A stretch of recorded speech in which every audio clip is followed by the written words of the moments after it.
Hello everyone, news today के इस नए अंक में मैं सौरभ आप सभी का स्वागत करता हूं। आज हम 27 नवंबर को जो खबरें चर्चा में रही हैं उन पर हम विस्तार से चर्चा करेंगे, उन्हें समझेंगे हम। साथ ही यूपीएससी में उनका क्या ट्रेंड रहा है, आने वाले समय में क्या प्रश्न पूछे जा सकते हैं, इन सबको हम समझेंगे। तो चलिए सबसे पहले देखते हैं कि आज की हमारी मुख्य खबरें क्या हैं। तो अभी उच्चतम न्यायालय ने एनजेएसी को पुनर्बहाल करने की याचिका पर विचार करने की सहमति उन्होंने जताई है। अभी हाल ही में बुनियादी पशुपालन सांख्यिकी 2025 ये रिपोर्ट प्रकाशित हुई है, तो ये पशुपालन के संदर्भ में महत्वपूर्ण आंकड़े इसमें दिए गए हैं। साथ ही sintered rare earth permanent magnets विनिर्माण योजना, ये योजना को मंत्रिमंडलीय मंजूरी मिली है। तो ये योजना क्या है, रेयर अर्थ परमानेंट मैग्नेट्स क्या होती हैं, सिंटर्ड प्रक्रिया क्या होती है, इन सबको हम आज की न्यूज़ में कवर करेंगे। साथ ही जो मौलिक कर्तव्य है, मूल कर्तव्य हैं, वो भी चर्चा में रहे हैं संविधान दिवस के उपलक्ष्य में, तो इस पर भी हम चर्चा करेंगे। अगर हम संक्षिप्त सुर्खियों की बात करें तो संविधान का अनुच्छेद 141 चर्चा में रहा है। अंतर्राष्ट्रीय आइडिया ये चर्चा में रहा है। मेंटेनेंस, रिपेयर और ओवरहॉल, है ना, जो विमान है, विमानों के संदर्भ में ये चर्चा में रहा है, इस पर हम चर्चा करेंगे। फिंस फीवर एक प्रकार का पक्षी है, ये चर्चा में रहा है। PM1 ये भी चर्चा में रहा है। साथ ही चीन का जो जूनो मिशन है वो भी चर्चा में रहा है। साथ ही राष्ट्रमंडल खेल भी चर्चा में है, भारत के द्वारा 2030 में इसकी मेजबानी की जाएगी, तो इसे भी हम समझेंगे। साथ ही प्रधानमंत्री जन विकास कार्यक्रम ये भी चर्चा में है। और आज का हमारा सुर्खियों में रहा स्थल है स्लोवेनिया। तो इन सबको हम आज की जो मुख्य खबरें हैं उसमें हम कवर करने जा रहे हैं। अब हम बात करते हैं हमारी आज की पहली मुख्य खबर की ओर। तो उच्चतम न्यायालय द्वारा जो एनजेएसी है, एनजेएसी का मतलब क्या हुआ, नेशनल जुडिशियल अपॉइंटमेंट कमीशन, तो इस कमीशन को पुनर्बहाल करने की याचिका पर इन्होंने विचार करने पर सहमति जताई है।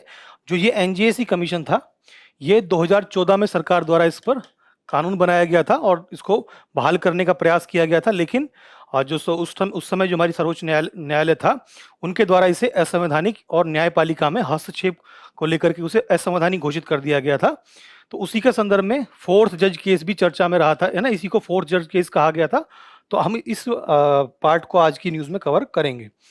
तो वही कि भाई पुनर्बहाल करने की याचिका पर विचार करेगा जो भारत के मुख्य न्यायाधीश हैं ना। मुख्य न्यायाधीश अभी जो जस्टिस सूर्यकांत हैं, वो अभी नए हमारे सीजेआई नियुक्त हुए हैं।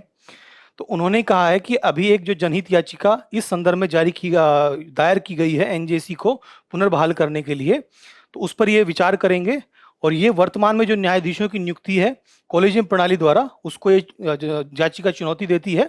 और इसी के संदर्भ में एनजेएसी को फिर से बहाल करने की मांग इस याचिका में की गई है। अगर हम एग्जाम पॉइंट ऑफ व्यू से देखें तो हमारा जो GS2 में न्यायपालिका टॉपिक है उसमें ये कवर होता है। अब हम बात करते हैं और विस्तार से कि जो एनजेएसी है, तो ये एनजेएसी अधिनियम 2014 ये क्या था, है ना। तो जो 99th संविधान संशोधन द्वारा इसे बनाया गया था और इसका जो मुख्य कार्य क्या था कि जो उच्चतर न्यायपालिका है, हमारे हाई कोर्ट्स हैं और जो हमारे सुप्रीम कोर्ट्स हैं, उनमें न्यायाधीशों की नियुक्ति के लिए कॉलेजियम प्रणाली की जगह राष्ट्रीय न्यायिक नियुक्ति आयोग के गठन का प्रावधान यहाँ पर किया गया था। इसकी संरचना की बात करें तो इसमें 6 सदस्यीय इस निकाय को बनाया गया था। और इस आयोग के जो सदस्य थे वो सबसे पहले भारत के जो मुख्य न्यायाधीश हैं, CJI हैं वो, साथ ही उच्चतम न्यायालय के 2 वरिष्ठ न्यायाधीश और केंद्रीय विधि मंत्री तथा 2 प्रख्यात व्यक्ति। तो जो मुख्य जो न्यायपालिका ने जो इसको असंवैधानिक घोषित किया था, उसमें केंद्रीय विधि मंत्री और प्रख्यात 2 व्यक्तियों की जो यहाँ पर बात की गई थी, इनको कहा कि ये कहीं ना कहीं जो कार्यपालिका का हस्तक्षेप जो है न्यायपालिका के कार्यों में है, तो उसी को लेकर के इसको असंवैधानिक घोषित किया गया था। और ये निर्णय कब आया था, फोर्थ जज केस के नाम से ये काफी फेमस हुआ था। 2015 में ये निर्णय आया था और इसे न्यायपालिका की स्वतंत्रता और संविधान के मूल ढांचे के उल्लंघन के आधार पर इसको रद्द कर दिया गया था, इसे असंवैधानिक घोषित कर दिया गया था। अब अगर हम बात करें कि जो उच्चतर न्यायपालिका है उसमें न्यायाधीशों की नियुक्ति वर्तमान में कैसे होती है, यानी कि कॉलेजियम प्रणाली है क्या, तो ये जो नियुक्तियां होती हैं वो कॉलेजियम प्रणाली द्वारा होती हैं, है ना। इस व्यवस्था को प्रक्रिया ज्ञापन या फिर मेमोरेंडम ऑफ प्रोसीजर भी इन्हें कहा जाता है और इसी के द्वारा इसे औपचारिक रूप दिया जाता है। मेमोरेंडम ऑफ प्रोसीजर क्या होता है कि ये एक नियम पुस्तिका है जिसमें न्यायपालिका और कार्यपालिका के बीच न्यायाधीशों की नियुक्ति की सिफारिश, अनुशंसा और परामर्श की प्रक्रिया तय होती है कि किस प्रकार से जो न्यायाधीश है, न्यायाधीशों की नियुक्ति होगी उसके संदर्भ में यहाँ पर जो कोलेजियम प्रणाली है वो यहाँ पर सिफारिश करती है, अनुशंसा करती है, और जो केंद्रीय विधि मंत्रालय है वो वहाँ पर उसे अपनी सहमति देनी होती है, और फिर वहाँ से जो राष्ट्रपति है, राष्ट्रपति के पास में प्रधानमंत्री उन्हें सलाह देते हैं कि संबंधित न्यायाधीश की अब नियुक्ति करनी चाहिए, या फिर हाई कोर्ट में जो जजेस होते हैं उनकी नियुक्ति करनी चाहिए।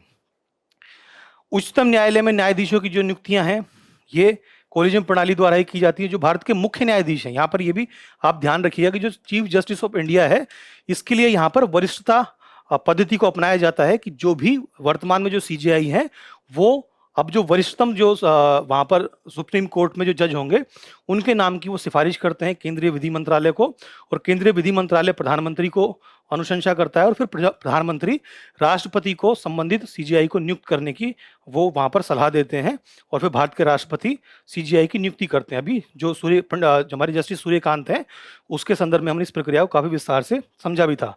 तो सीजीआई की जो नियुक्ति होती है वो तो सीधा वरिष्ठता के आधार पर होती है, लेकिन उसके अलावा जो न्यायाधीश हैं उनकी नियुक्ति कोलेजियम प्रणाली के द्वारा ही होती है, और इस कोलेजियम में भारत के जो मुख्य न्यायाधीश है वो साथ ही उच्चतम न्यायालय के यानी कि सुप्रीम कोर्ट के 4 वरिष्ठतम न्यायाधीश हैं वो यहाँ पर शामिल होते हैं, और फिर वो यहाँ से अपनी जो अनुशंसाएं हैं वो केंद्रीय विधि मंत्रालय को वो भेजते हैं। अब अगर हम ये बात करें कि जो हाई कोर्ट होते हैं, हाई कोर्ट में कैसे न्यायाधीशों की नियुक्ति होती है, तो वहां पर जो कोलेजियम प्रणाली है वो क्या है।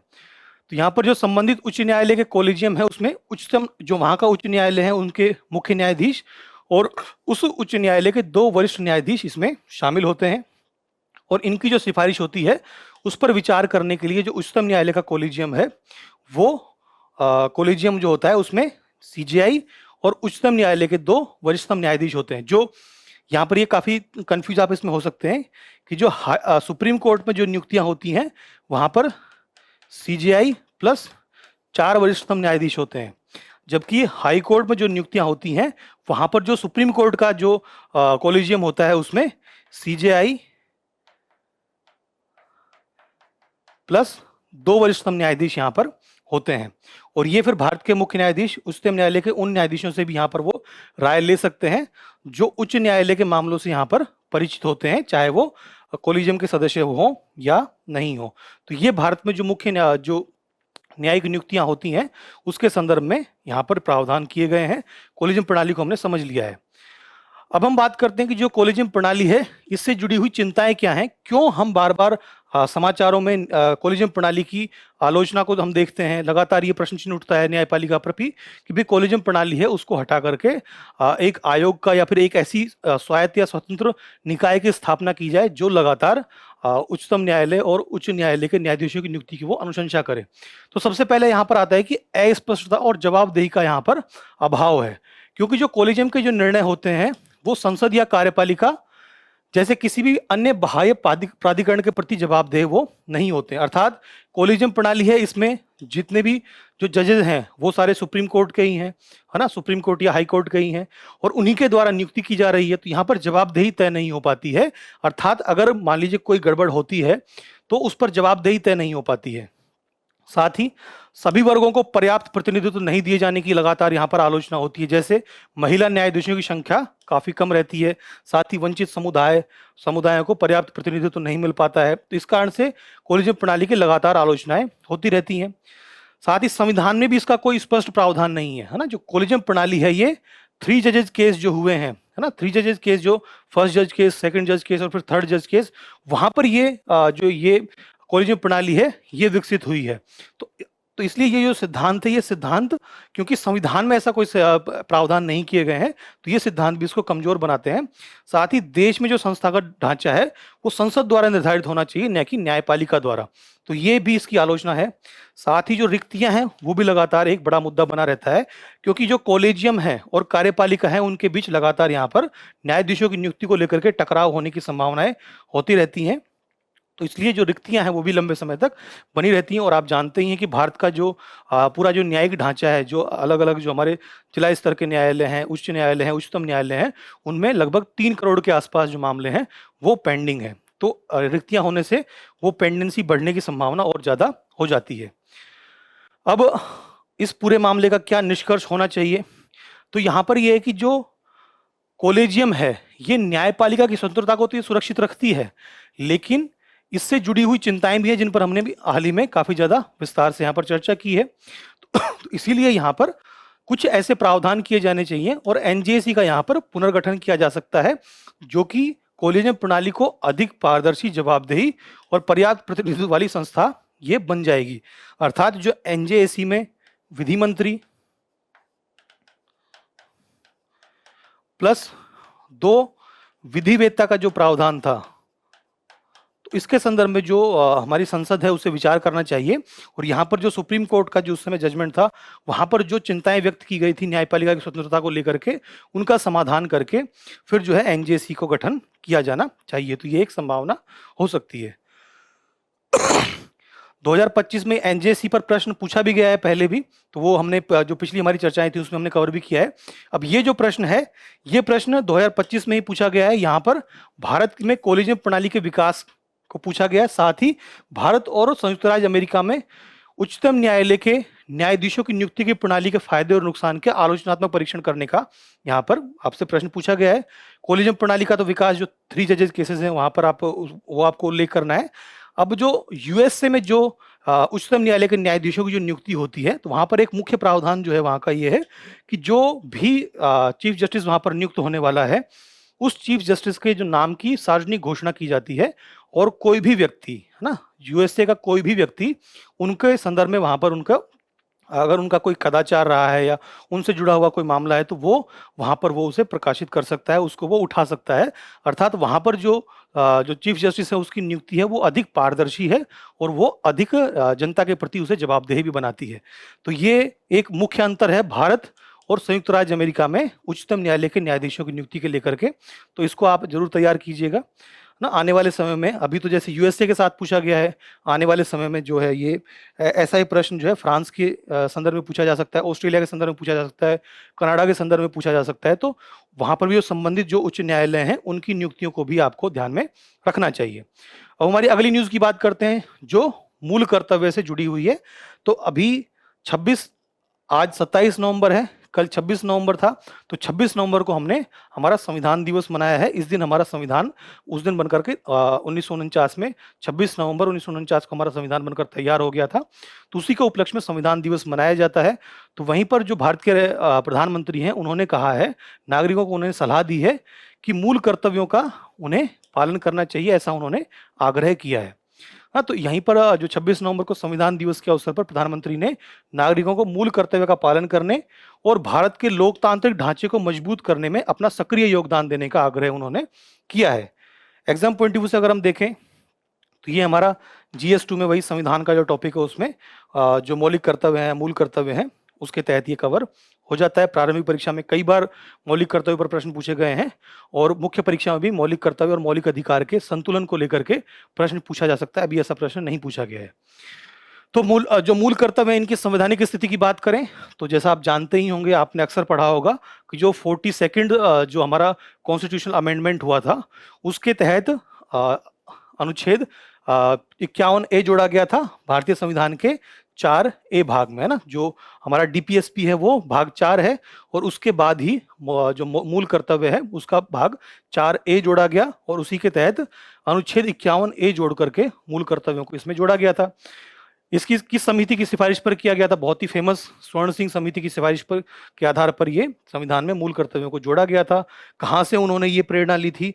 तो इसके लिए भी USSR का जो संविधान था वहां से उन्होंने प्रेरणा ली थी। तो अगर इसमें जो संशोधन हुआ था तो मौलिक रूप से शुरुआत में जो 42वां संविधान संशोधन था उसमें 10 मूल कर्तव्य जोड़े गए थे और 86वें संविधान संशोधन अधिनियम के द्वारा 11वां मूल कर्तव्य जोड़ा गया था जो 6 से 14 वर्ष के जो बच्चे हैं उनके अभिभावकों से संबंधित था कि उनके अभिभावकों को अनिवार्य रूप से छोटे बच्चों को, जो 6 से 14 वर्ष के बच्चे हैं, उनको जो शिक्षा है वो प्रदान करानी चाहिए और उसी के साथ में जो शिक्षा को भी मौलिक अधिकार बनाया गया था अनुच्छेद 21A के तहत। तो अब हमारा जो मूल कर्तव्य है इसके उद्देश्य क्या है? तो इसमें नागरिकों के नैतिक दायित्व निर्धारित करना ये उनका मूल उद्देश्य है कि यहाँ पर जैसे अलग अलग बातें कही गई हैं, जैसे भारत की जो हमारी विरासत है उसको सहेज कर रखना, साथ ही साइंटिफिक टेम्पर डेवलप करना, संविधान को पालन करना, तो ये सभी कहीं ना कहीं नैतिक दायित्व बताता है कि एक नागरिक के तौर पर हमारे क्या नैतिक दायित्व हैं। साथ ही नागरिकों में देशभक्ति, एकता की भावनाओं का संचार करना, जैसे जो मौलिक कर्तव्य वो कहता है कि भारत की एकता, संप्रभुता और अखंडता की सुरक्षा के लिए सभी नागरिकों को प्रयास करना चाहिए। तो ये भी भारत में देशभक्ति और एकता की भावनाओं को वो संचारित करता है। साथ ही देश की अखंडता और अक्षुण्णता को बनाए रखने को भी ये बढ़ावा देते हैं। तो ये कुछ जो है मूल उद्देश्य, मूल कर्तव्यों के रहे हैं। अब हम बात करते हैं कि इनका जो स्वरूप है वो क्या है। तो जैसे डीपीएसपी है, तो डीपीएसपी भी वो भी गैर प्रवर्तनीय है, अर्थात उनके संदर्भ में हम न्यायालय नहीं जा सकते हैं। उसी प्रकार से जो मूल कर्तव्य हैं वो भी वाद योग्य नहीं है, अर्थात वो नॉन जस्टिसेबल है। अर्थात इन कर्तव्यों के अनुपालन से जुड़े मामलों को न्यायपालिका में चुनौती नहीं दी जा सकती है, और ऐसा इसलिए किया गया है क्योंकि जो न्यायपालिका है वो इन्हें लागू नहीं कर सकती है। इनकी जो प्रकृति है वो गैर प्रवर्तनीय है, अर्थात वो वाद योग्य नहीं है। इसके बावजूद जो शासन है और ये नागरिकों की जिम्मेदारी तय करने के लिए ये कर्तव्य काफी महत्वपूर्ण हो जाते हैं। अगर आपको ध्यान होगा 2016 में जो कन्हैया कुमार का केस हुआ था, वहां पर सुप्रीम कोर्ट ने ये निर्देश दिए थे कि अगर हम हमारे मौलिक अधिकारों को एंजॉय करते हैं, है ना, उसमें जो मामला था वो अनुच्छेद 19 से संबंधित था, जो कि हमारी वाक एवं अभिव्यक्ति की स्वतंत्रता से जुड़ा हुआ है। तो वहां पर सुप्रीम कोर्ट ने कहा था कि अगर हम हमारे राइट्स को, यानी कि हमारे अधिकारों को अगर हम एंजॉय करना चाहते हैं तो उनके साथ साथ में कुछ हमारे कर्तव्य भी हैं। अगर हम उन कर्तव्यों का पालन नहीं करते हैं तो कहीं ना कहीं हमें उन अधिकारों को भी एंजॉय करने का अधिकार हमें नहीं है। तो वो जो केस था काफी इंपॉर्टेंट था, उसको आप तैयार करना चाहिए।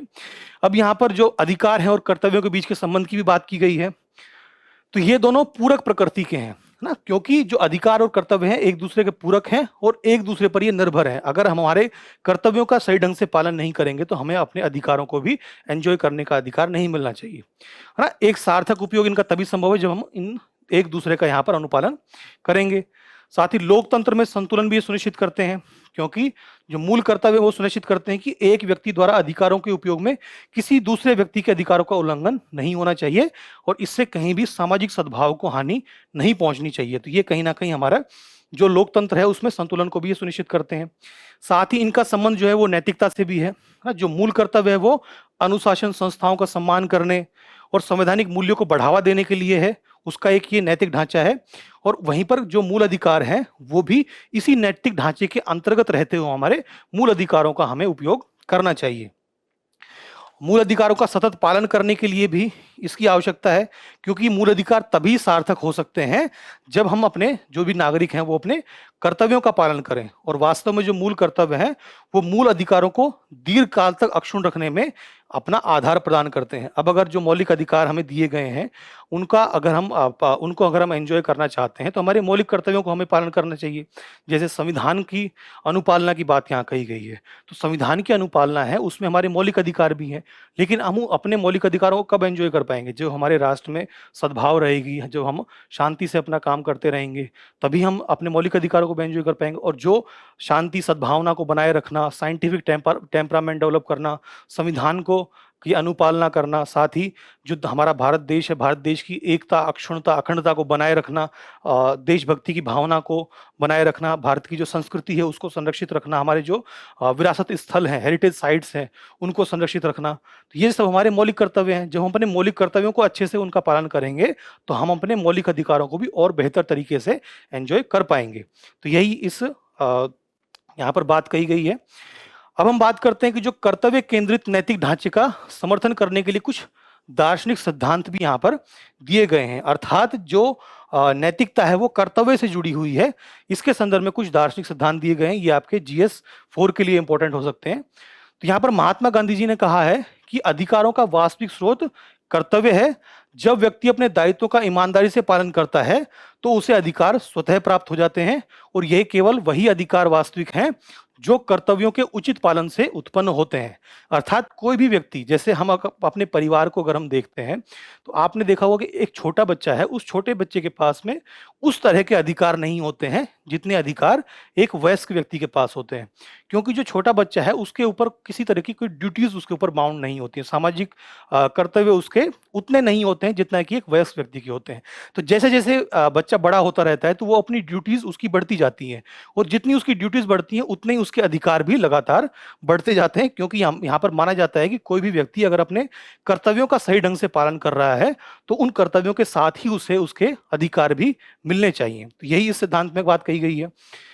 साथ ही प्लेटो ने भी कहा है कि जो न्यायपूर्ण राज्य है वो वही है कि व्यक्ति अपने अपने निर्धारित कर्तव्यों का पालन करते रहें और प्रत्येक वर्ग और नागरिक समुदायों के प्रति अपने दायित्वों को निभाना, सद्भावनापूर्ण और सुव्यवस्थित समाज का निर्माण करना, ये कहीं ना कहीं जो मूल कर्तव्यों को निभाने से हम एक ऐसा समाज बना पाएंगे जो सद्भावपूर्ण होगा और वो सुव्यवस्थित होगा। और जब ये सब अच्छे से होगा तभी हम अपने अधिकारों का भी अच्छे से उनका उपयोग कर पाएंगे। अब यहाँ पर इमैनुअल कांट की भी यहाँ पर बात की गई है ना। इमैनुअल कांट ने कर्तव्यनिष्ठ सिद्धांत, नैतिकता का सिद्धांत भी उन्होंने दिया है। तो इन्होंने कहा है श्रेणीबद्ध अनिवार्यता, यानी कि कैटेगोरिकल इंपेरेटिव्स। इसके माध्यम से उन्होंने कहा है कि नैतिकता को कर्तव्य के सिद्धांत पर आधारित होना चाहिए और नैतिक आचरण कर्तव्य पालन से निर्देशित होना चाहिए, न कि व्यक्तिगत आकांक्षाओं या उसके जो परिणाम है उसकी खोज से। अर्थात जैसे गीता भी कहती है कि अपना कर्म करो अपने और उसके परिणाम की चिंता मत करो। तो यहाँ पर जो इमैनुअल कांट है वो भी ऐसा ही कह रहे हैं कि जो भी हमारे जो कार्य हैं वो हमारे नैतिक कर्तव्यों से डिराइव होनी चाहिए, ना कि हमारी खुद की आकांक्षाओं से और उसके परिणामों से। कि हम कोई काम कर रहे हैं तो हम उसके परिणाम की चिंता ना करें, हम इस उद्देश्य से उस काम को ना करें कि ये हमारा, इससे हमें ये लाभ मिल सकता है या फिर इसके ये अपेक्षित परिणाम हो सकते हैं, जबकि उस काम को हमें इसलिए करना चाहिए क्योंकि ये काम करना हमारा कर्तव्य है। उदाहरण के तौर पर अगर हम देखें तो समाज में हम सभी के अलग अलग कर्तव्य बने हुए हैं। एक व्यापारी है, एक व्यापारी का अलग कर्तव्य है कि वो समाज में जो जितनी भी मूलभूत आवश्यकताएं हैं, है ना, तो उन आवश्यकताओं को वो प्रदान करे, है ना, वस्तुओं को की वो प्रदान करे।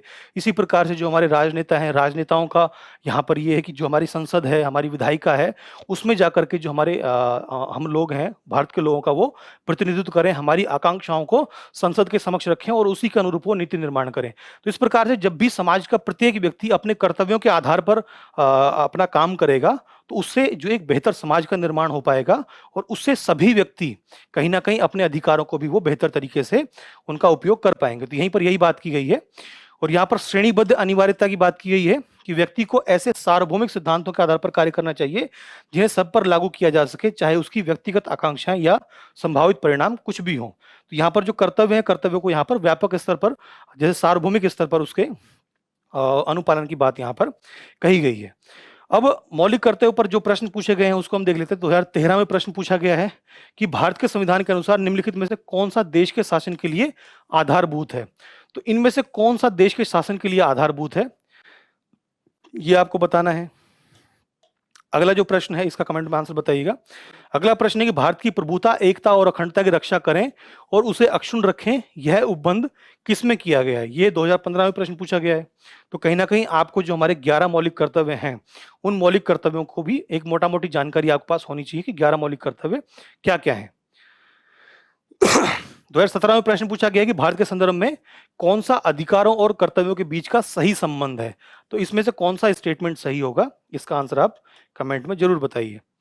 इसी प्रकार से 2020 में भी प्रश्न पूछा गया है कि मूल अधिकारों के अतिरिक्त भारत के संविधान का निम्नलिखित में से कौन सा भाग मानव अधिकारों की सार्वभौम घोषणा जो है, universal declaration of human rights 1948 के सिद्धांत और प्रावधानों को वो प्रतिबिंबित करते हैं। तो इन तीनों में से कौन कौन से हैं मौलिक अधिकार के अलावा, है ना, मौलिक अधिकार के अलावा जो ह्यूमन राइट्स हैं वो किस में प्रतिबंधित होते हैं, वो यहाँ पर आपको बताना है। तो ये हमने मूल कर्तव्य को विस्तार से समझ लिया है ना। इस पर आप ये जरूर तैयार कीजिएगा कि जो मूल अधिकार हैं और जो मौलिक कर्तव्य हैं उनके बीच का जो संतुलन है ये मुख्य परीक्षा के लिए आपको जरूर तैयार करना चाहिए। अब हम बात करते हैं हमारी अगली न्यूज पर। हमारी अगली न्यूज बात करती है बुनियादी पशुपालन सांख्यिकी, यानी कि बेसिक एनिमल हस्बेंड्री स्टैटिस्टिक्स 2025। तो ये रिपोर्ट बनाई गई है और ये रिपोर्ट बनाई गई है जो भारत का जो पशुपालन मंत्रालय, मत्स्य पशुपालन, उससे जुड़ा हुआ जो मंत्रालय है उसके द्वारा इसको तैयार किया गया है। तो केंद्र सरकार ने पशुपालन और केंद्र सरकार के पशुपालन और डेयरी विभाग ने बुनियादी पशुपालन सांख्यिकी 2025 रिपोर्ट जारी की है। इस रिपोर्ट में भारत का जो पशुधन क्षेत्रक है उसके सुदृढ़ होने का उल्लेख यहाँ पर किया गया है। साथ ही यहाँ पर बताया गया है कि भारत की जो कृषि अर्थव्यवस्था का जो तेजी से महत्वपूर्ण संचालक यहाँ पर ये बनता जा रहा है, क्योंकि जो कृषि है, कृषि में बहुत से जो पशुपालन है ये भी इसी में शामिल हो रहा है ना, ये इसी में शामिल होता है। और पशुपालन कहीं ना कहीं भारत की जो कृषि अर्थव्यवस्था है उसको और बेहतर बना रहा है और उसका प्रमुख संचालक वो बनता जा रहा है। तो ये इस रिपोर्ट में कहा गया है। साथ ही रिपोर्ट ने कहा है कि पशुधन क्षेत्र में उल्लेखनीय उत्पादन वृद्धि, व्यापक रूप से डिजिटल तकनीकों को अपनाने और वैश्विक बाजार में मजबूत उपस्थिति दर्ज करने जैसी विशेषताएं यहाँ पर देखी जा रही हैं कि भारत के जो पशु उत्पाद हैं वो अब वैश्विक स्तर पर उनकी स्वीकार्यता बढ़ रही है और वो ज़्यादा बेहतर तरीके से अपनी सेवाएं और अपनी वस्तुएं वहां पर पहुंचा पा रहे हैं। एग्जाम पॉइंट ऑफ व्यू से बात करें तो हमारा GS3 का जो टॉपिक है कृषि, उसी के अंतर्गत पशुपालन भी आता है, तो उसमें ये कवर हो जाता है। अब हम बात करते हैं कि ये जो रिपोर्ट है इस रिपोर्ट में क्या क्या बात यहाँ पर की गई है। तो जैसे सबसे पहले यहाँ बताया गया है पशुपालन के संदर्भ में दुग्ध जो क्षेत्र है ना, मिल्क जो है, मिल्क के बारे में बताया गया है। तो भारत का जो विश्व में उत्पादन में जो स्थान है वो पहला है। कुल उत्पादन लगभग 247.87 मिलियन टन ये लगभग उत्पादन रहा है। प्रति व्यक्ति जो उपलब्धता है वो 2024-25 में 485 ग्राम प्रतिदिन थी और 2014-15 में यही जो थी ये 319 ग्राम प्रतिदिन ये थी। सबसे अधिक जो उत्पादक राज्य हैं वो उत्तर प्रदेश है, राजस्थान, मध्य प्रदेश, गुजरात, महाराष्ट्र है ना। ये नॉर्थ इंडिया में क्योंकि पशुपालन ज्यादा होता है तो वहां पर ये पशुपालन मतलब कि जो मवेशी पालन है, दुग्ध उत्पादन है वो इन क्षेत्रों में ज्यादा होता है, क्योंकि यहाँ पर ज्यादातर जो जनसंख्या है वो कहीं ना कहीं अभी भी शाकाहार पर वो निर्भर है। तो उसमें जो दुग्ध है या दूध है वो एक डेयरी प्रोडक्ट्स जो हैं वो प्रोटीन का एक महत्वपूर्ण स्रोत होते हैं, जो गुड फैट्स होते हैं उसका एक महत्वपूर्ण स्रोत होते हैं। तो दूध है, दूध का उपभोग भी इन क्षेत्रों में ज्यादा होता है, तो उसी संदर्भ में ये उत्पादन भी यहाँ पर ज्यादा होता है। विश्व में योगदान की अगर हम बात करें तो विश्व में कुल दूध उत्पादन में भारत की लगभग 25% हिस्सेदारी है। अब अंडे की भी यहाँ बात की गई है ना, जो कुक्कुट पालन है या कुक्कुट पालन है उसके बारे में बात की गई है कि विश्व में दूसरा स्थान है भारत का। कुल उत्पादन क्या है, लगभग 149.11 बिलियन ये संख्या है। प्रतिदिन प्रति व्यक्ति जो अंडे की उपलब्धता है वो यहाँ पर 106 अंडे प्रति वर्ष उपलब्धता यहाँ पर बताई गई है। जो वाणिज्यिक कुक्कुट पालन पोल्ट्री है उसने राष्ट्रीय स्तर पर कुल अंडा उत्पादन में लगभग 84.5% का योगदान उन्होंने दिया है। और सबसे अधिक जो उत्पादक राज्य हैं वो आंध्र प्रदेश, तमिलनाडु, तेलंगाना, पश्चिम बंगाल और कर्नाटक, वो वहां पर ये ज्यादा होता है। तो वो ये अंतर भी हम साफ साफ देख सकते हैं कि जो नॉर्थ इंडिया के जो स्टेट्स हैं वहां पर दुग्ध उत्पादन ज्यादा हो रहा है और जो साउथ के जो स्टेट्स हैं वहां पर कहीं ना कहीं जो अंडा है, अंडे का उत्पादन वहां ज्यादा हो रहा है, क्योंकि ये कंजम्पशन के आधार पर हम देख सकते हैं, ये अनुमान भी आप लगा सकते हैं। अब हमारी जो अगली न्यूज है, अगली न्यूज नहीं मतलब इसी में जो अगले हमारा जो टॉपिक है, अब मांस का जो उत्पादन है इसमें जो भारत का स्थान है वो चौथा है और जो कुल उत्पादन है वो लगभग 10.5 मिलियन टन अनुमानित है। इसमें जो कुक्कुट है यानी कि जो कुक्कुट पालन जो पोल्ट्री है उसमें मांस का उत्पादन लगभग 5.18 मिलियन टन रहा है, जो कुल मांस उत्पादन का लगभग आधा है। कुल कितना है, लगभग 10.5 है और लगभग 5.25 मिलियन टन जो है वो कुक्कुट पालन से हो रहा था, लगभग ये आधा है। सबसे अधिक उत्पादक राज्य हैं पश्चिम बंगाल, उत्तर प्रदेश, महाराष्ट्र, आंध्र प्रदेश और तेलंगाना, तो ये राज्य हैं। इसी प्रकार से जो ऊन है, ऊन भी एक प्रकार का पशु उत्पाद है, तो इसमें इसका जो कुल उत्पादन लगभग 34.57 मिलियन किलोग्राम ये अनुमानित रहा है। और सबसे अधिक जो उत्पादक राज्य हैं वो राजस्थान, जम्मू कश्मीर, गुजरात, महाराष्ट्र और हिमाचल प्रदेश है, क्योंकि इन क्षेत्रों में जो भेड़ पालन है, भेड़ पालन यहाँ पर ज्यादा होता है, इसलिए यहाँ पर जो ऊन का उत्पादन है वो भी यहाँ पर ज्यादा हो रहा है। तो ये जो मुख्य रूप से ये जो आंकड़े यहाँ पर दिए गए हैं, इन आंकड़ों का उपयोग आप मुख्य परीक्षा में अगर आपको कभी प्रश्न उत्तर लिखने का ऐसा मौका मिलता है तो वहां पर आप लिख सकते हैं। साथ ही अगर आप चाहें तो कभी भारत की जो वैश्विक स्तर पर अगर बात दिखाने के लिए आपको कोई ऐसे में अगर कहीं पर आंकड़ों की जरूरत पड़ती है तो यहाँ पर वो आंकड़े भी यूज कर सकते हो आप। और हमारी आखिरी जो आज की अंतिम मुख्य खबर है उस पर हम बात करते हैं। ये बात कर रही है sintered rare earth permanent magnets के बारे में। तो इसको लेकर के भारत सरकार द्वारा एक विनिर्माण योजना लाई गई है और जो ये विनिर्माण योजना है इसमें लगभग 7,280 करोड़ रुपए यहाँ पर अनुमानित जो है यहाँ पर पूरा वित्तीय सहायता दी जाएगी। लगभग 7 साल तक ये लागू रहेगी और जो इसका एम है वो क्या है, लगभग 6,000 मैट्रिक टन पर एनम यहाँ पर उत्पादन करना। और उत्पादन किसका करना, जो यहाँ पर रेयर अर्थ परमानेंट मैग्नेट्स हैं उसका उत्पादन करना, ये इसका उद्देश्य है। रेयर अर्थ परमानेंट मैग्नेट्स हैं, इसका उपयोग मुख्य रूप से जो इलेक्ट्रॉनिक्स जो चीजें हैं उसमें इनका उपयोग किया जाता है, जैसे इलेक्ट्रिक वाहन है इसमें उपयोग किया जाता है। इसी प्रकार से जो और इलेक्ट्रॉनिक उपकरण होते हैं उसमें इसका उपयोग किया जाता है। अगर हम एग्जाम पॉइंट ऑफ व्यू बात करें तो हमारा GS3 में कहीं ना कहीं ये जो प्राकृतिक जो संसाधन है उसमें ये कवर हो जाता है। अब सबसे पहले हम ये समझ लेते हैं कि जो रेयर अर्थ परमानेंट मैग्नेट्स हैं ये क्या होती हैं, ताकि हम इस न्यूज को और बेहतर तरीके से समझ पाएं। तो ये स्थायी मैग्नेट होती हैं जो दुर्लभ मृदा तत्वों के मिश्रण से ये बनाई जाती है, यानी कि जो रेयर अर्थ एलिमेंट्स हैं उसका ही ये अलॉय होता है। दुर्लभ मृदा तत्व जो होते हैं वो लगभग 17 तत्वों का समूह है। इसमें आवर्त सारणी के 15 लैंथेनाइट तत्व होते हैं। इसमें 57 से लेकर के और 71 तक का जो है ना, जो हमारी आवर्त सारणी पीरियोडिक टेबल है उसमें 57 से लेकर के 71 तक जो एलिमेंट्स हैं वो सारे लैंथेनाइट एलिमेंट्स कहलाते हैं।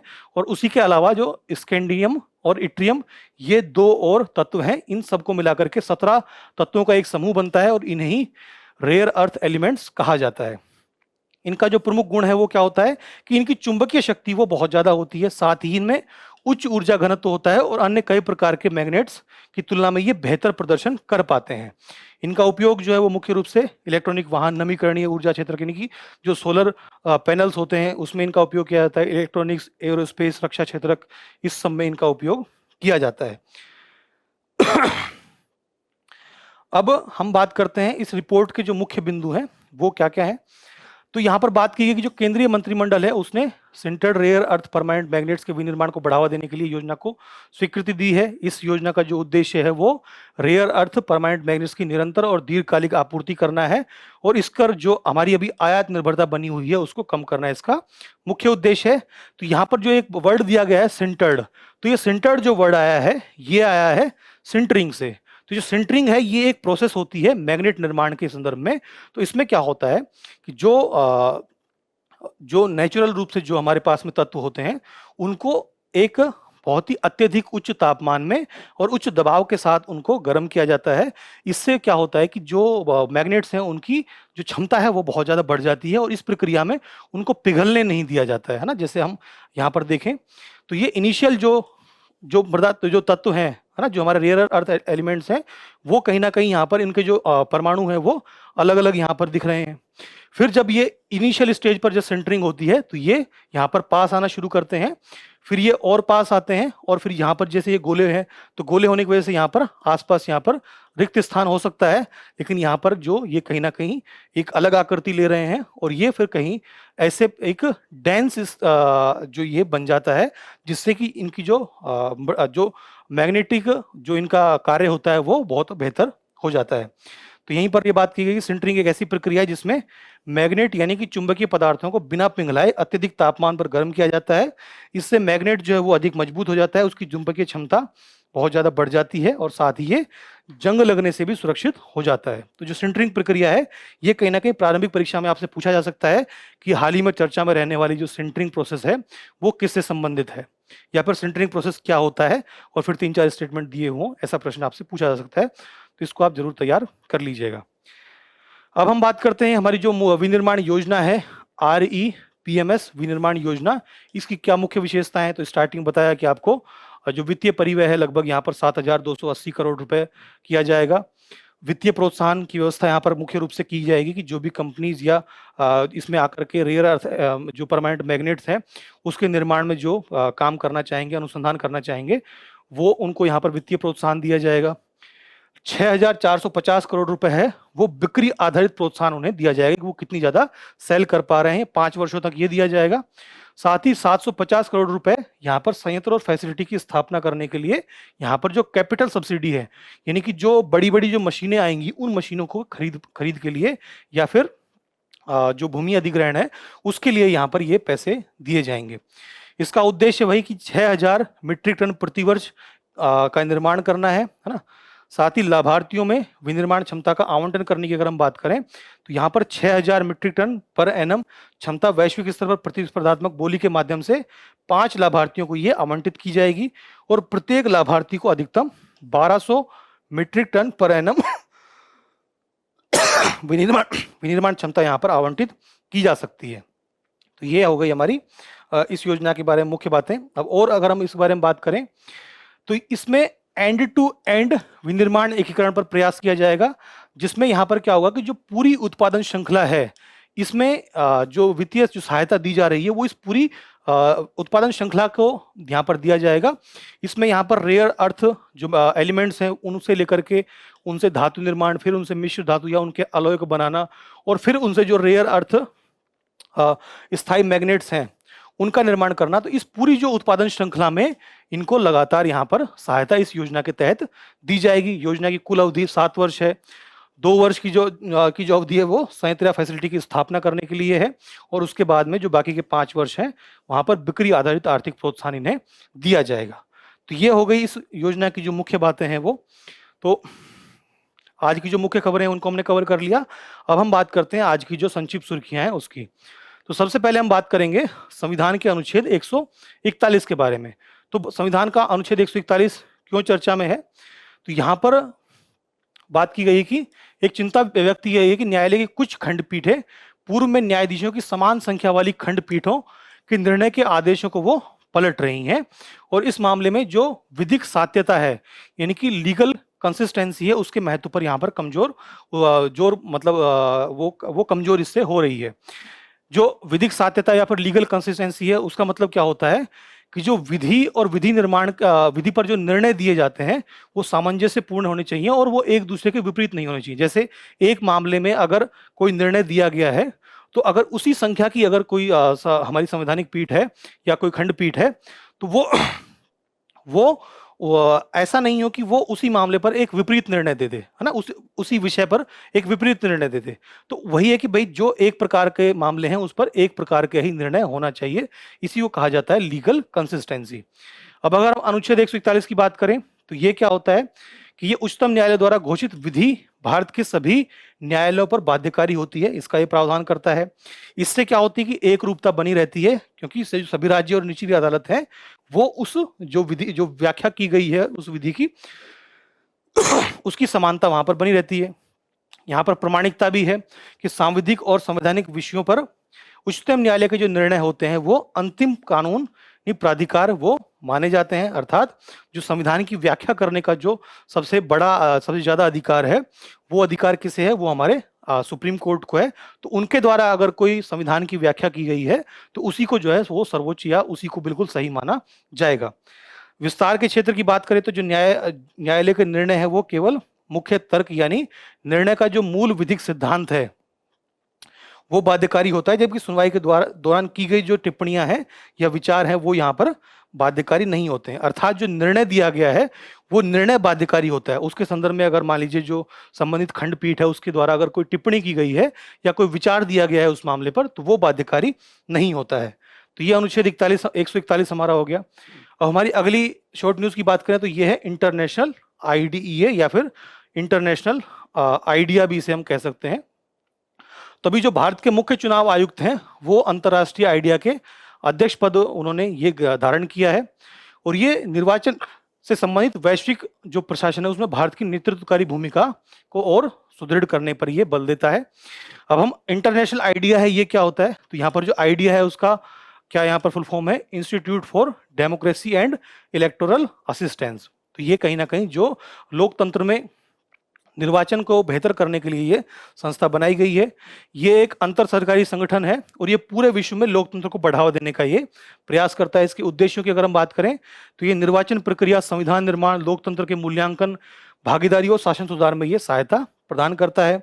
सदस्य देशों में इसके 35 सदस्य देश हैं और इसमें संयुक्त राज्य अमेरिका और जो जापान है उन्हें ये ऑब्जर्वेटरी स्टेट्स या फिर पर्यवेक्षक देश का इन्हें स्थान दिया गया है। भारत इस संगठन का सदस्य है, तभी वो भारत के जो मुख्य हमारे निर्वाचन आयुक्त हैं वो ही उसके अध्यक्ष नियुक्त हुए क्योंकि भारत इसका सदस्य है। तो ये तो ऑब्वियस आपको पता ही होना चाहिए। हमारी जो अगली न्यूज़ है इस पर हम बात करें तो ये है मेंटेनेंस, रिपेयर और ओवरहॉल। तो ये अभी भारत के जो प्रधानमंत्री हैं उन्होंने हैदराबाद में लीप विमान इंजनों के लिए जो सफरान कंपनी है उनका जो मेंटेनेंस, रिपेयर एंड ओवरहॉल प्रतिष्ठान का उन्होंने ये उद्घाटन किया है। लीप इंजन क्या होते हैं? ये एक सीएफएम इंटरनेशनल द्वारा विकसित ईंधन दक्ष अगली पीढ़ी का वाणिज्यिक विमान इंजन है ना। जैसे जो हमारे जो वाणिज्यिक विमान होते हैं उस पे जो इंजन लगा हुआ होता है तो उसका एक बेहतर एडवांस वर्जन ये है। एमआरओ क्या होता है? एमआरओ में जैसे आपको पता ही है कि मेंटेनेंस, रिपेयर एंड ओवरहॉल। तो ये उन औद्योगिक और तकनीकी प्रक्रियाओं को कहा जाता है जो सुनिश्चित करती है कि विमान इंजन, उनके पुर्जे और पूरी प्रणाली जो है वो उड़ान योग्य बनी रहे और लगातार वो क्रियाशील बनी रहे। इस प्रक्रिया में लगातार उनका रखरखाव करना, मरम्मत करना, निरीक्षण करना, नवीनीकरण करना और पुर्जों को बदलना ये शामिल उसमें होता है। तो जैसे अगर हम और लेमैन टर्म्स में कहें तो जो कहीं ना कहीं ये जो विमान होते हैं, विमान इंजनों का ये गैराज है। वहाँ पर जैसे हम अपनी गाड़ियों का मरम्मत कराते हैं उसी प्रकार से जो विमान होते हैं, वाणिज्यिक विमान होते हैं, उसकी मेंटेनेंस और उसका जो रिपेयर और ओवरहॉल ये जो संस्था है वो ये करेगी और हैदराबाद में इसे स्थापित किया गया है। अब हम बात करते हैं अगली न्यूज़ की, जो है फिंस वीवर के बारे में। तो फिंस वीवर एक पक्षी है तो और ये प्रजाति जो है तराई के दलदली निचले इलाकों में ये पाई जाती है और वहाँ से ये गायब हो रही है। और इस क्षेत्र का जो यह पक्षी है, प्रजाति का आखिरी बचा हुआ मुख्य पर्यावास यहाँ पर ये है। तो ये पर्यावास, क्योंकि पर्यावास का जो कहीं ना कहीं जो नष्ट हो रहा है तो उसकी वजह से ये वहाँ से गायब हो रही हैं ना। ये एक जैसे चिड़िया जैसे दिखने वाली एक सुंदर पक्षी ये होता है। तो फिंस वीवर जो है, इसका साइंटिफिक नेम क्या है? पोलोसियस मेगा रिंचेस। और ये घास भूमि और आर्द्र भूमि में दिखने वाला पक्षी है और मुख्य रूप से भारत और नेपाल के जो तराई क्षेत्र है, हिमालय का जो निचला क्षेत्र है, जैसे जो यूपी का जो उत्तरी क्षेत्र है, उसी प्रकार से बिहार का जो उत्तरी क्षेत्र है उसे तराई का क्षेत्र कहा जाता है। तो वहाँ पर ये पाया जाता है। इसे येलो वीवर या हिमालयन वीवर भी इसे कहा जाता है और उत्तराखंड में इसे पहाड़ी बैया के नाम से भी जाना जाता है। बैया एक प्रकार का पक्षी होता है, चिड़िया जैसा पक्षी होता है। आयुसीएन स्थिति की बात करें तो इसे हम रेड एंडेंजर्ड श्रेणी में ये आता है। इसका जो पर्यावास है वो दलदली भूमि है, जल के किनारे वनस्पतियां और लंबी घास यहाँ पर होती हैं। खतरे की बात करें तो एक सबसे महत्वपूर्ण पर्यावास को खतरा होना, कृषि क्षेत्र का विस्तार करना, घास भूमि का अन्य उद्देश्यों के लिए उपयोग करना, घोंसलों के अंडे जो होते हैं उनका शिकार करना, ये सब कहीं ना कहीं इसके जो खतरे बने हुए हैं। अब हम बात करते हैं अगली न्यूज़ की, जो है PM1 को लेकर के। आपने अक्सर PM 2.0, PM5, PM10 इनकी तो चर्चा सुनी होगी, लेकिन कभी आपने PM1 को बहुत ज़्यादा समाचारों में और किसी रिपोर्ट में नहीं देखा होगा। तो उसी को लेकर के यहाँ पर चिंता व्यक्त की गई है कि एक रिपोर्ट के अनुसार भारत में PM1 के स्तर की जो निगरानी है वो यहाँ पर नहीं होती है। और जबकि ये जो कण होता है ये इतना छोटा होता है कि ये PM 2.0 से भी अधिक जो है हमारे स्वास्थ्य के लिए खतरा बना हुआ है। तो PM1 वे कण होते हैं जिनका आकार 1 माइक्रोन से भी कम होता है और इसके मुख्य स्रोत क्या है? वाहन के धुएं और औद्योगिक जो प्रतिष्ठान होते हैं, जो फैक्ट्रीज होती हैं, उनसे धुएं और उत्सर्जन, दहन प्रक्रियाओं और लकड़ी जलाने से या आग लगाने से जो निकला हुआ जो धुआं होता है उससे ये उत्पन्न होता है। इससे मुख्य खतरे क्या है कि ये फेफड़ों के ऊतकों तक पहुंच सकते हैं और ये रक्त प्रवाह में ये शामिल हो सकते हैं और इसके शरीर के ये आंतरिक अंगों तक ये पहुंच सकता है, अर्थात हमारे स्वास्थ्य पर ये व्यापक प्रभाव डाल सकता है। इसके साथ ही भारी धातुएं, रसायन और वाष्पशील यौगिक भी इसके साथ, क्योंकि ये 1 माइक्रोन का कण होता है तो इसके साथ हो सकता है कि भारी धातुएं श्वास के द्वारा हमारे शरीर के अंदर प्रवेश कर जाएं। यहाँ पर विनियमन की कमी की बात यहाँ पर कही गई है निश्चित रूप से, कि भारत में जो PM1 है उसको विनियमित नहीं किया गया है यहाँ पर, और PM1 के स्तर की निगरानी के लिए भी यहाँ पर अवसंरचना की कमी भारत में बनी हुई है। तो अभी तक हम PM10, PM 2.5, PM5 को की निगरानी कर रहे हैं, उसको कम करने का प्रयास कर रहे हैं, लेकिन PM1 पर बात नहीं हो रही है, जबकि PM1 जो है वो अधिक नुकसानदायक हमारे शरीर के लिए हो सकता है। अगली जो न्यूज़ है ये जूनो मिशन के बारे में आपने सुना होगा। ये जापान का भी एक मिशन है, तो उसी के संदर्भ में आपको ये अंतर आपको ध्यान में रखना है। आज हम जो बात कर रहे हैं ये जूनो चीन की ये ऑब्जर्वेटरी है, इसका नाम है Jiangmen underground neutrino observatory. Neutrino क्या होता है? न्यूट्रिनो क्या होता है? न्यूट्रिनो एक ऐसा कण होता है जिसके पास ना तो अपना कोई द्रव्यमान होता है, ना ही उसके ऊपर कोई आवेश होता है, तो वो एक बहुत ही स्थिर द्रव्यमान होता है, उसका स्थिर कण होता है। तो ये कहीं ना कहीं जो पृथ्वी की संरचना है और पृथ्वी पर जो मानव जीवन का विकास हुआ है, पृथ्वी का जो निर्माण हुआ है, उसको समझने के लिए काफी महत्वपूर्ण है। और पृथ्वी के साथ साथ जो अन्य खगोलीय पिंड है, जो ब्रह्मांड है, ब्रह्मांड को के निर्माण को समझने के लिए न्यूट्रिनो काफी इंपॉर्टेंट है।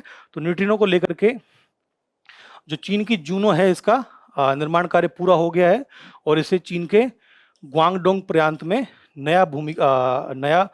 इसे भूमिगत रूप से इसे स्थापित किया गया है।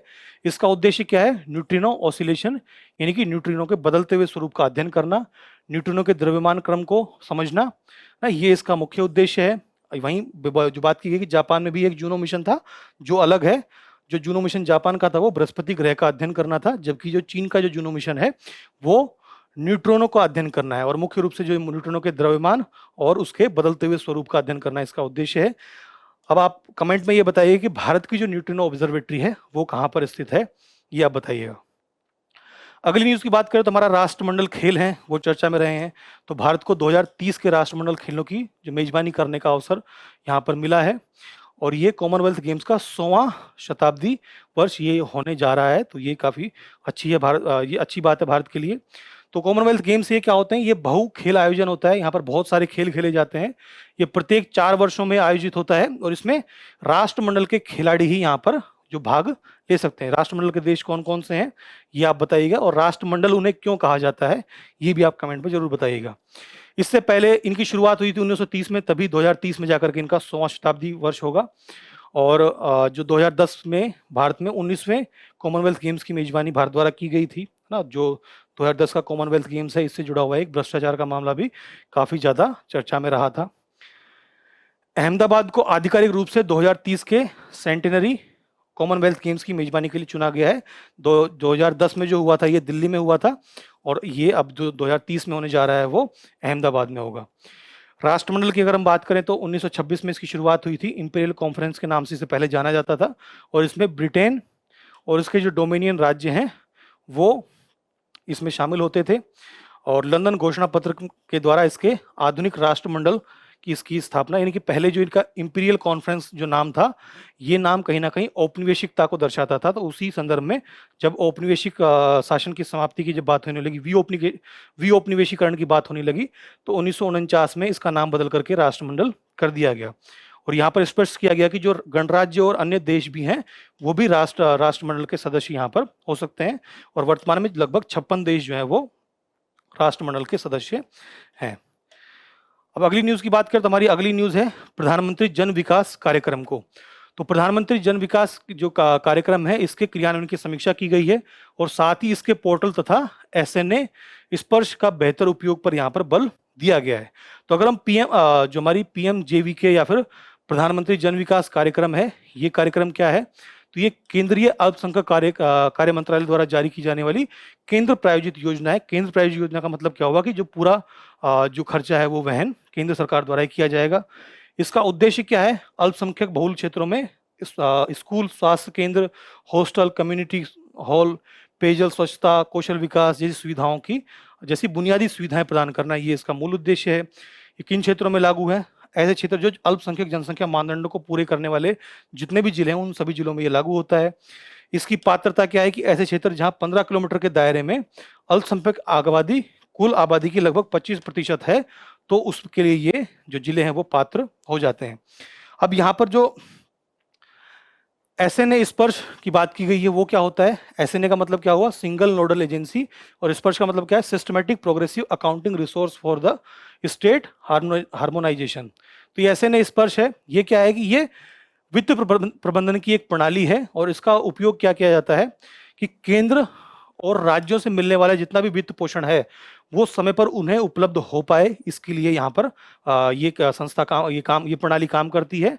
और ये प्रणाली राज्य की एकीकृत वित्तीय प्रबंधन सूचना प्रणाली यानी कि integrated financial management information system को भारत के रिजर्व बैंक के ई-कुबेर प्लेटफॉर्म से जोड़ करके ये कार्य करती है, जिससे कि समय पर जो वित्तीय सहायता है वो प्रदान की जा सके। तो ये SNA स्पर्श हो गया। तो हमारी जो आज की मुख्य खबरें थी और संक्षिप्त सुर्खियां थी इनको हमने कवर कर लिया। अब हम बात करते हैं आज के सुर्खियों में रहे स्थल की। तो हमारा सुर्खियों में रहा स्थल जो है वो स्लोवेनिया है। स्लोवेनिया की राजधानी क्या है? लुबियाना, है ना, लुबियाना ये स्लोवेनिया की राजधानी। स्लोवेनिया क्यों चर्चा में है? क्योंकि भारत और स्लोवेनिया की जो व्यापार पर संयुक्त समिति है, उसकी द्विपक्षीय व्यापार को लेकर के एक साझेदारी की समीक्षा यहाँ पर की गई है। स्लोवेनिया की अगर हम भौगोलिक अवस्थिति की बात करें तो ये जो है ये स्लोवेनिया है और ये इसकी राजधानी है लुबियाना। ये यूरोप में स्थित देश है ना, मध्य यूरोप में स्थित देश है। यहाँ पर ये एड्रियाटिक सी से इसकी सीमा लगती है। और कहाँ कहाँ सीमा लगती है इसकी? ऑस्ट्रिया, यहाँ पर उत्तर में ऑस्ट्रिया है, यहाँ पर जो पश्चिम है, पश्चिम में इटली है, उत्तर पूर्व में यहाँ पर हंगरी है ना, फिर यहाँ पर दक्षिण में और दक्षिण पूर्व में यहाँ पर क्रोएशिया है, इससे इसकी सीमा लगती है। वहीं इसकी जो सामुद्रिक सीमा है वो एड्रियाटिक सी से लगती है। और ये यूरोपीय संघ का सदस्य है। 1 मई 2004 से इसको सदस्यता यूरोपीय संघ में मिली थी। अब हम इसकी जो भौगोलिक विशेषताएं हैं उसकी हम बात करें तो यहाँ पर कुल 4 प्रकार के भौगोलिक क्षेत्र पाए जाते हैं। अल्पाइन क्षेत्र, कास्ट क्षेत्र, उपजाऊ सब पैनोनिया क्षेत्र और प्रिमोस्क्रा यानी कि स्लोवियन तटीय क्षेत्र। तो ये तो हमारा ये तो तटीय क्षेत्र हो गया।